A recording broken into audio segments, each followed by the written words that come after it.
Yesu nashimwe. Kuri uyu mugoroba turabona ko dukoranye muri kino gikorane cyo kwitanga gukorera Imana. Turirimbye ngo ni byiza kugira gute? Gukorera Imana. Ni byiza gukorera Imana. Imana yaduhamagaye.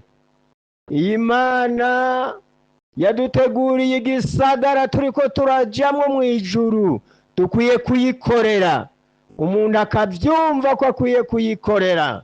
Nagira tubandanye n'amajambo y'Imana. Fata Bibiliya yawe tugende hariya mu gitabo ca kabiri c'Abami ku mirongo ibiri turasoma umurongo wa kabiri.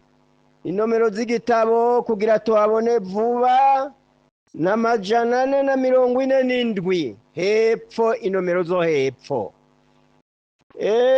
Samajambo mashasha nkuzaniye kuri uno mugoroba wamuyumva, nawe urayisomera ukanayigisha ukavuga ubutumwa. Ariko nagira tuyasangire kuri uyu mugoroba. Hajya Abami ba kabiri igice ca 20 turasoma ku murongo wa kabiri. Turabonaho amajambo y'Imana. Mwamaze kuhabona? Ega muranyemerera tego, mwamaze kuhabona? Ego. Jya murongo wa kabiri uvuga ngo maze Hezekiya ahindukiriza amaso ku rusika asenga Uhoraho. Gatatu ati tegera Uhoraho we niwibuke ingene nagendera mu kuri mu by'ukuri imbere yawe n'umutima umeze gute, n'umutima utunganye, ngakora ibyo ubona ko ari byiza. Hezekiya ararira cyane. Yesu nashimwe. Yesu nashimwe. Hano dusomye aya majambo avuga ku mwami w'Abisirayeli Hezekiya.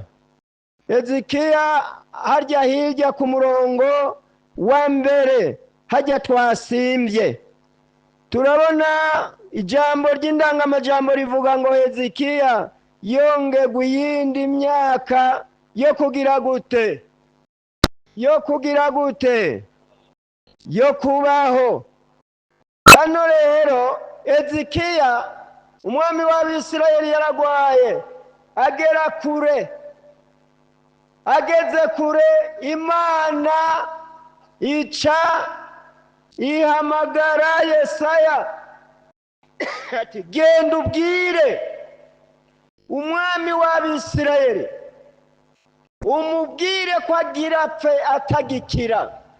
Umwami ntapfa aratanga, atugira utanga utagikira. Hanyuma afashe urugendo asohoca amubariye ibyo, Hezekiya ngo ahindukiriza amaso ku rusika ararira ati ibuka.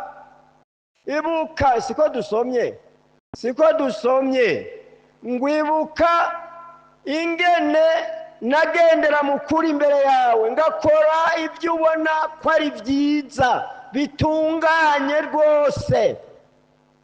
Hezekiya ngo ararira cyane, yibutse Imana ibikorwa. Hano imabaye turabona iyi ngoro. Ibi ni ibikorwa turiko turakora. Ibi bikorwa dukwiye kubikora tubikunze, kuko nitwagera ahandi hantu hakomeye uretse n'ukugwara, ugeze mu bibazo, ugeze mu bikomeye, ucuhamagara Imana tibuka bya bikorwa nagukoreye. Yesu nashimwe. Kwibutsa Imana ibikorwa, kwibutsa Imana ibyo umuntu yakoze. Shengero ry'Imana mukoraniye hano muri kino gikorane kuri uyu mugoroba, dukorere Imana, twitange mu gikorwa cy'Imana. Hezekiya ngo ararira cyane atibuka ibyo nagukoreye. Yesu nashimwe. Kwibutsa iki? Kwibutsa Imana iki?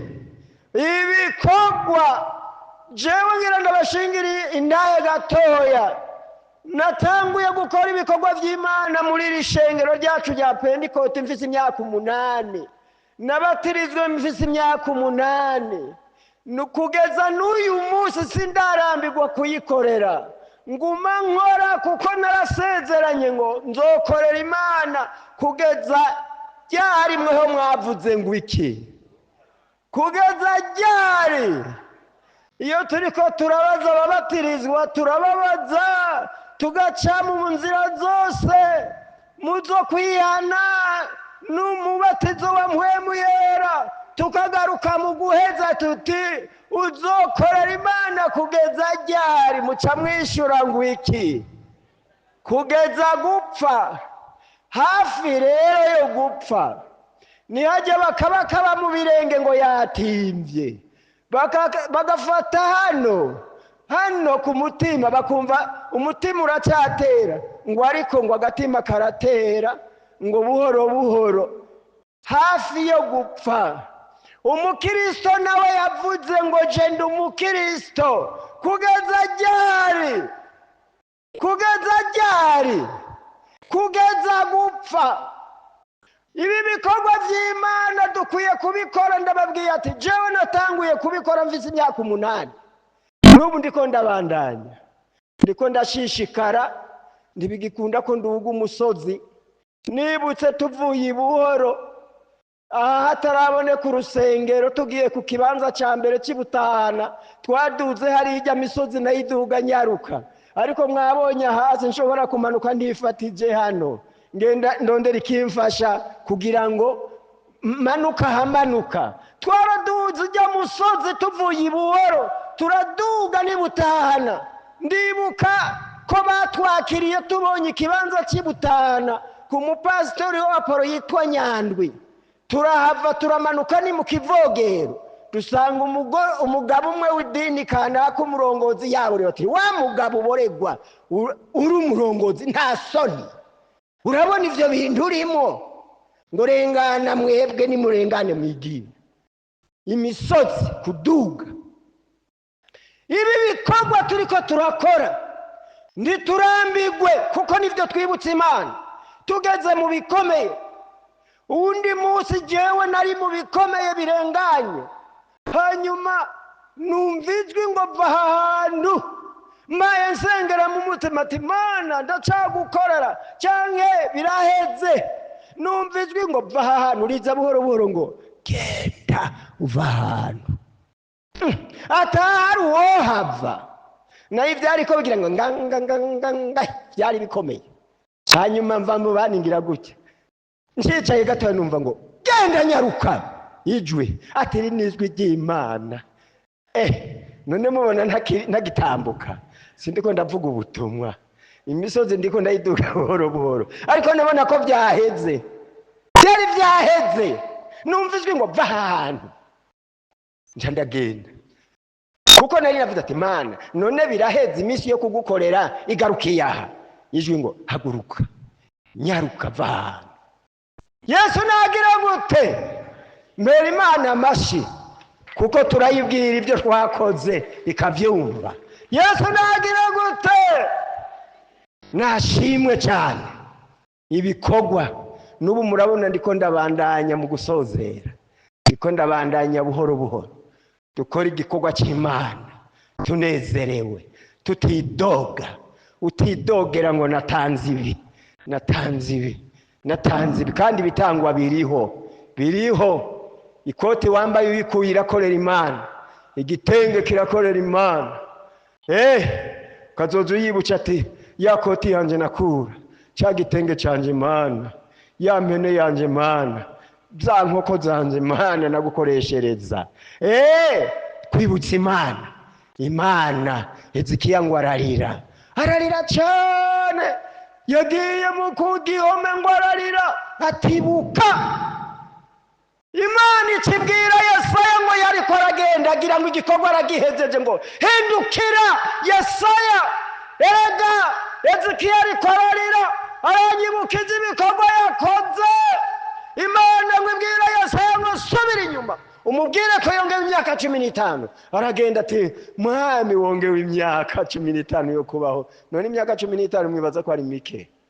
Umwana avutse afise imyaka 15 usanga ari umusore canke inkumi igeze mu rugero. Imyaka 15 ni myinshi. Jewe kuva ico gihe sindayiharura neza ariko ni myinshi. Iyo nonge uwo musi mbwiye Imana ati buka ivyo nagukoreye. Kwibutsa gukora ivyibutsa Imana ati buka ivyo nagukoreye. Vyibuke nyibuka rwa rusengero Mana nubaka, ibuka ya ngoro nubaka, namye ndabakare ati iyi ngoro ica imaze gusakagwa izoja hejuru y'izi nzu zose muri iki kiyaya. Yesu nashimwe. Uri hari yataye ingoro y'Imana kandi bakristo yemwe abantu muri kino gisagara dukora iyi ngoro yuzure. Hari abavuga bati kijya kizubatse abapentekote n'icuzura nzoca ngenda kwihana. Nimuze aho ubutumwa bwoba bushika, nimuze ingoro y'Imana igiye kuzura, nimuze mwinjire. Erega hari abavuga bati ndategereje ko ijye ngoro yuzura nzoca ngenda kwihana. Yesu nashimwe. Yesu nashimwe. Bakirisi nyarutsa iyi ngoro yuzure hanyuma baze kwinjira. Aha bariho bategereje ibikorwa vy'Imana. Nukubikora utarambigwa, ukora ibikorwa vyibutsa Imana. Jambo mfise niwagera mwirinde uzibutsa Imana ngo ibuka ivyo nagukoreye. Nagira tugende gatoya. Umusandere wa hano woza ukamfasha gatoya usome ijambo ry'Imana ingoma ya 2 31 ku murongo wa 20. Ingoma ya 2 31 ku murongo wa 20. Soma amajambo y'Imana. 31 umurongo wa 20. Uko niko Hezekiya yakoze mu Buyuda hose, agenda akora ibyiza n'ibiroranye n'iby'ukuri imbere y'Uhoraho Imana yiwe. Mu byo yakora byose arondera Imana yiwe, uhereye ku bikorwa byo mu ngoro y'Imana no ku byagezwe no ku mabwirizwa yabikora abishyize ku mutima wiwe wose bikamuberako. Amen. Urakoze. Ngo yakora ibikorwa byiza, ibyo bikorwa kabikora bivuye mu mutima. Ijambo nashaka muri iyi mirongo ni iri jambo ry'Imana rivuga ngo ibikorwa by'Imana tubikore bivuye hehe? Bivuye gashengero mu mutima. Kuko umutima uvuze ngo kora umuntu acakora, umutima uvuze ngo ntukore umuntu ntakora. Ukora ibivuye mu mutima. Umvira umutima wawe.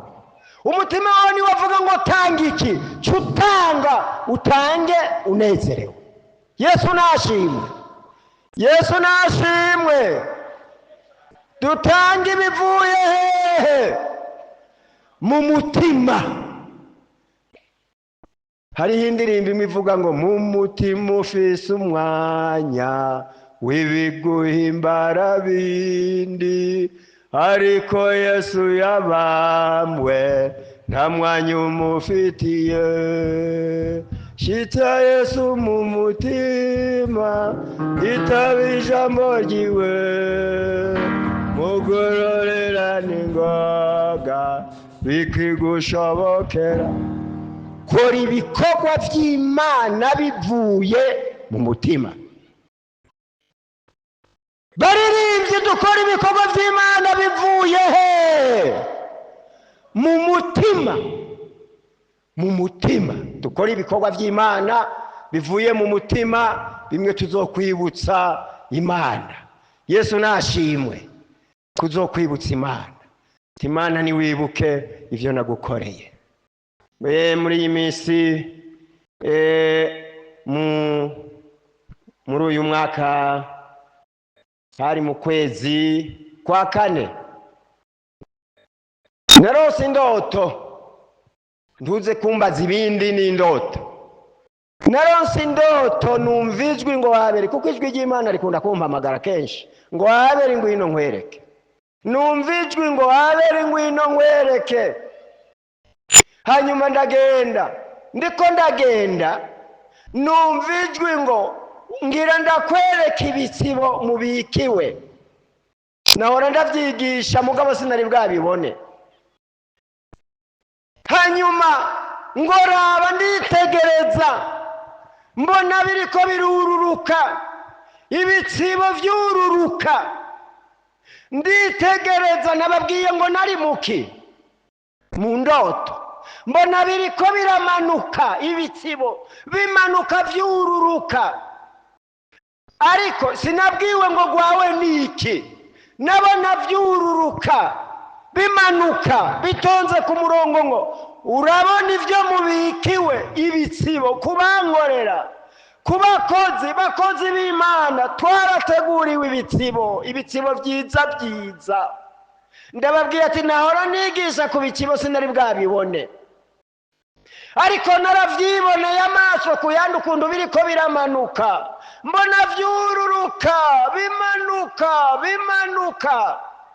Siniyumviye ati gwanje nikiye, kuko nari namaze kumva ngo ngira ndakwereka ibitsibo mubikiwe. Yesu nashimwe. Turabikiwe shengera ibitsibo tuzohabwa mu ijuru. Abakoreye Imana bivuye mu mutima, abariko bakorera Imana bivuye mu mutima. Twarabikiwe ibitsibo. Bakozi b'Imana turiko tuduga imisozi, ntiturambigwe, ntitunanigwe, kuko twarabikiwe ibitsibo. Tuzobihabwa tugezeyo. Hariya mu Vyahishuriwe Yohana havuga ngo ndaza vuba nzanye iki? Ingero.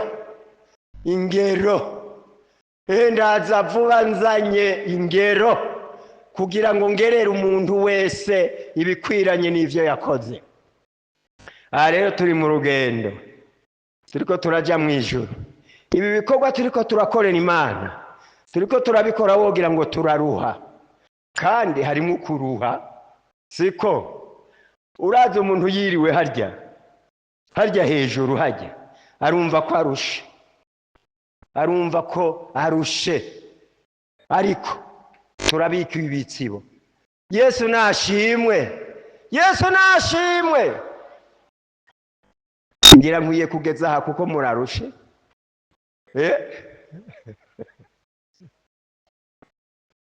Ingero, tuzohabwa ingero. Abariko bubakiye ingoro, shishikara, hariho ingero. Shishikara, ramiriza. Hariho umwe yavuze ati jewe umucanga nije ndaropora ngira ni mu mazi. Mu mazi ati ndumwe narawiyemeje kuguropora.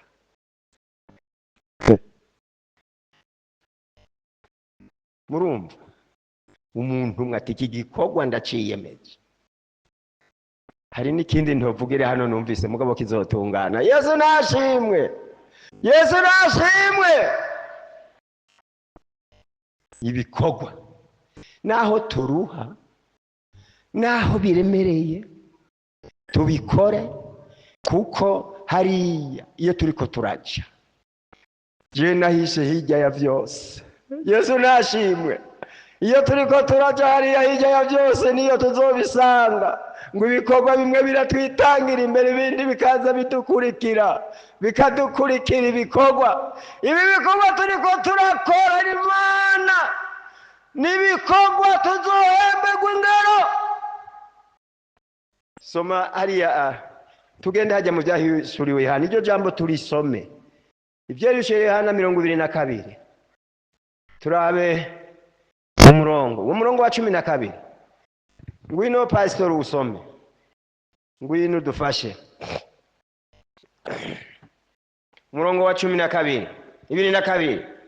Ehe ndaza vuba nzanye ingero kugira ngo ngerere umuntu wese ibikwiranye n'ibyo yakoze. Urakoze ngo ibikwiranye n'ibyo yakoze. Jewe Abeli nzohabwa ibikwiranye n'ibyo wakoze nakoze, uwundi azohabwa ibikwiranye n'ibyo yakoze, n'uwundi azohabwa ibikwiranye n'ibyo yakoze.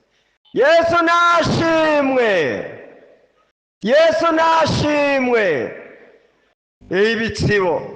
Ibitsibo tuzohabwa, igitsibo c'umwe wese kicarateguwe. Ndababwiye ko nabibonye biriko biramanuka, naranezerewe muri izo ndoto, nikanguye ndisenga ndirimba. Nariyumvira ati ngira ngo iyo mbazi iki wanje muri bijya vyamanutse bimanuka. Navyitegereza hafi ng'isaha yose mbona biriko biramanuka, bimanuka ndiko ndaraba, ndiko nditegereza ati bijya nivyo tubikiwe, turabikiwe.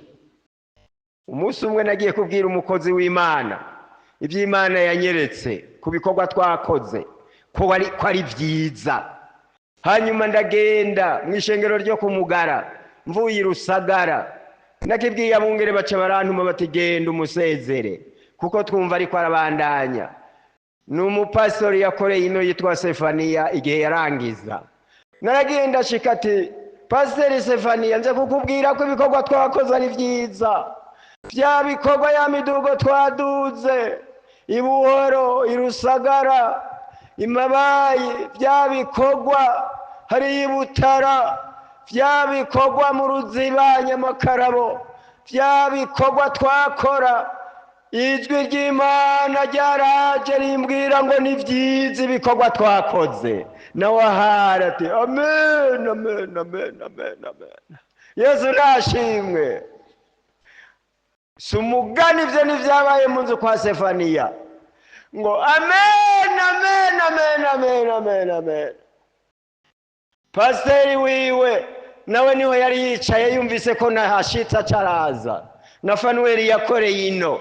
Hanyuma rero acarambwira ngo ataravuga navuze ati none Sefania ko mu bantu nabonye twari kumwe ico gihe twari bane, yari umuhisi Eliyakimu na Meshaki na Sefania nanje, ati none wewe nanje ninde atanga uwundi kugenda? Ngo ni jewe. Uko nyene niko yavuze ngo ni jewe. Sefania niko yavuze ati ni jewe. Hanyuma pasiteri waho acaravuga ati we Abeli niwe wamutebeje. Ntiyari kugenda tumvise ibi bikorwa. Ashobora kugenda bakatubwira ngo Sefania aragiye ngacanza, njitse nkabona aragarutse, yarororeye ivyo bikorwa vyiza ko vyumva, acagenda acaramuhindukira ati we Sefania ubu rero uragiye. Yesu nashimwe, Yesu nashimwe. Ati we Sefania ubu rero uragiye, ni wari kugenda utumvise ivyo bikorwa vyiza mwakoze. Umunsi wa mbere, wa kabiri, wa gatatu, wa kane, wa gatanu abarahise ibikorwa vyiza. Bakozi b'Imana dukora ibikorwa vyiza, dukora ibikorwa vyiza, dukore Imana tunezerewe, tutidoga, tutidoga. Shengero ry'Umwami dukora ibikorwa vy'Imana kuko tuzobihemba gw'ingero. Ngwenda azavuba nzanye ingero kugira ngero umuntu wese bikwiranye n'ivyo yakoze. Iyi ngoro niyo yatuzanye ngo tuyikore, tuyisakare, isakare.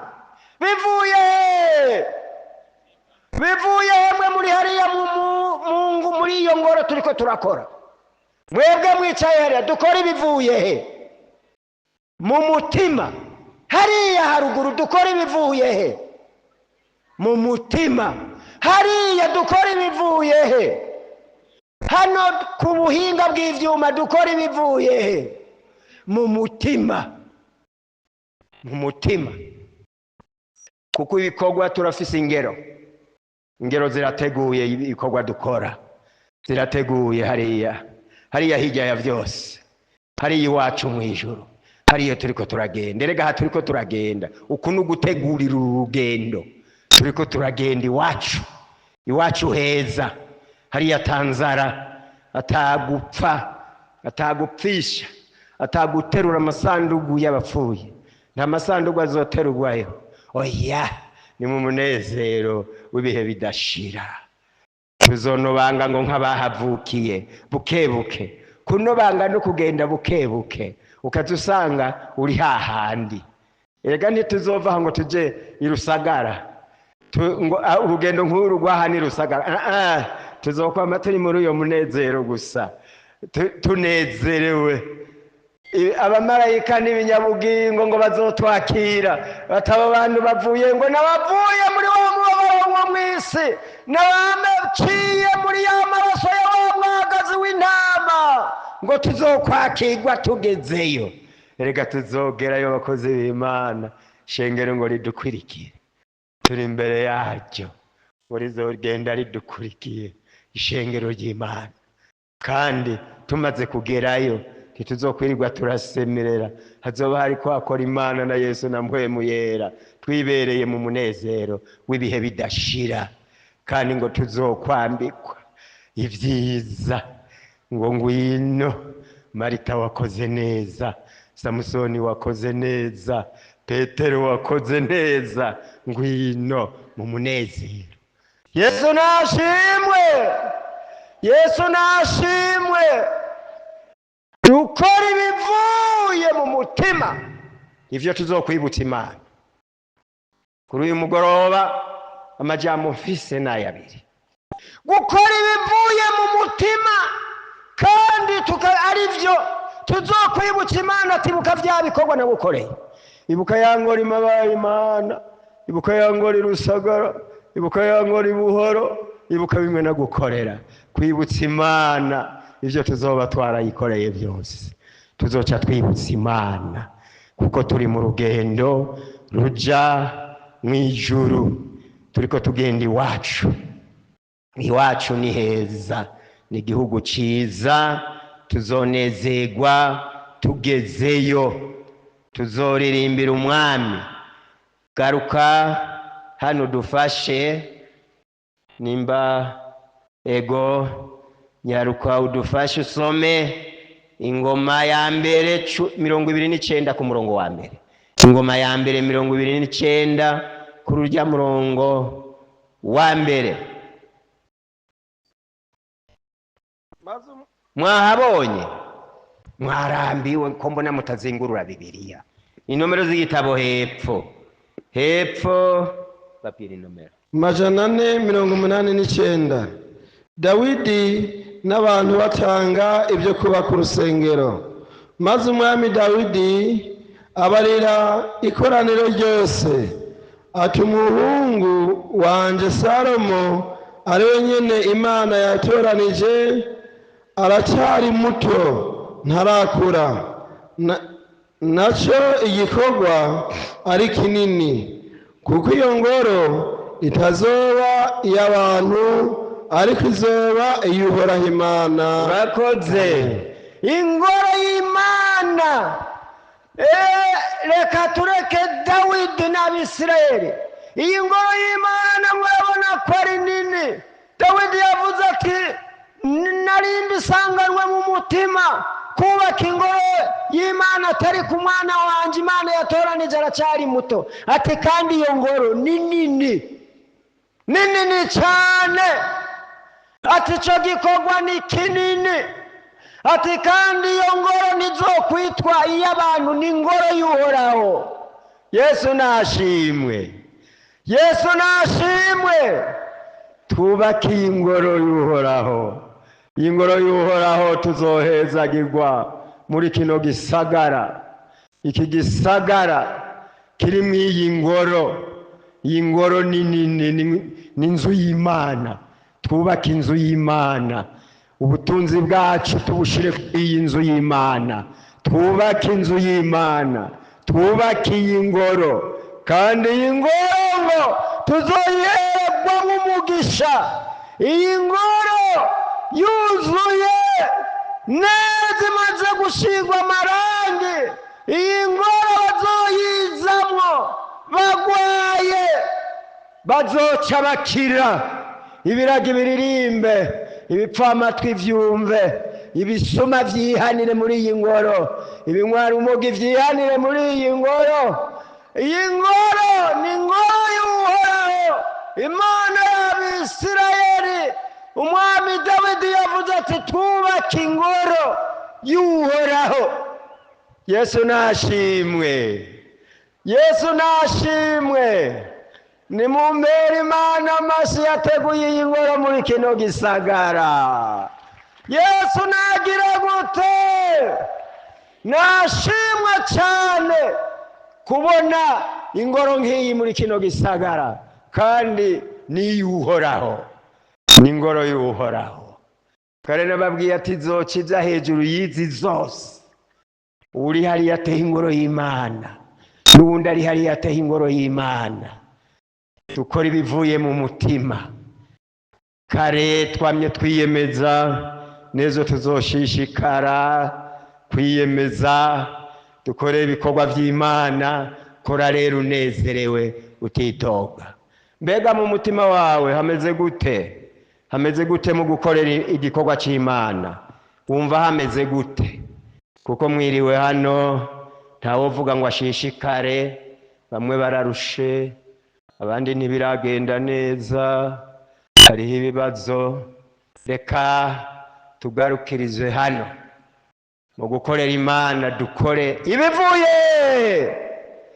mu mutima nagira nje nkubaza nti mbega muri uku gukorera imana ntiwoba widoga ntiwoba uvuga ati vyanje ukorera imana unezerewe kumva utakorera imana utanezerewe hariho utubazo mu mutima ucuza turiko turaririmba indirimbo tugufashe gusenga kuri uyu mugoroba kugira ngo ukure utwo tubazo mu mutima tukubuza gukorera imana unezerewe ijya ndirimbo ya 87 ivuga ngo mbega ntugomba gutugwa ivyaha ngo hari inkomezi mu maraso hari n'ahavuga ngo ayo maraso niyo yoza ico y'ivyaha mbega ntugomba gutugwa ivyaha turiko turayiririmba ucuza tugufashe gusenga kuri uyu mugoroba ukorera imana unezerewe utidoga ucuza upfukame tugufashe gusenga mbega ntugomba gutugwa ivyaha hari inkomezi mu maraso